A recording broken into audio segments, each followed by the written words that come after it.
Omera santa kuni wawuok ma serious. Wawuok ma yoro omera kendo wawuok tung musuo. Akone ready jatanga ma wuod Tanga. Yani kijana wa Tanga. Sani owuok ma serious. Akone tarik 10 gi tarik 11 madhi bedo Friday gi Saturday. Ready jatanga moke suna miges Lwanda Konyago. Omera kuni ni bedo thum.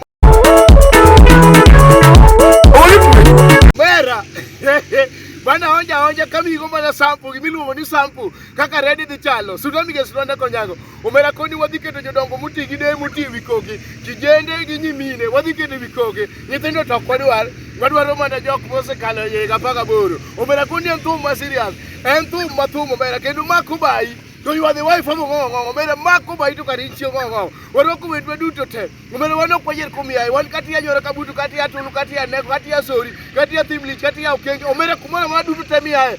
Warwaki Suna miges Lwanda Konyago. Omera kuna ready jatanga.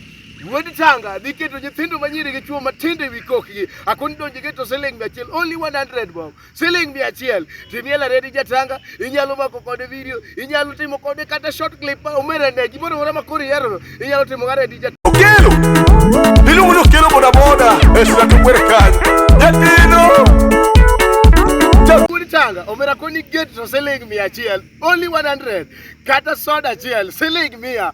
Tidonje gate Suna miges Lwanda Konyago donjo ndani. Omera koni joma dhi chwako budho kanyo kata dhi miyo ji nyiero. Wan gi raracha mar Kayuno MC Ozoom kapita. MC nitiere kanyo machalo lo. Omera ne donj chon, timak kom chon, timak ot chon, timak nyathi chon. Gik moko duto te timore chon. Akoni omera nyathi nitiere kanyo machalo lo. Achoma nitiere kanyo mokik nyaka go churi. Ikelo ni chiemo gi dis machalo mar draft. Yani ochalo mar ajwa maka nyanya ka kitungu ka ochuri ka kuon. Omera warwako wendo duto te. Waro muru Suna miges omera dase wuok kadhi omera.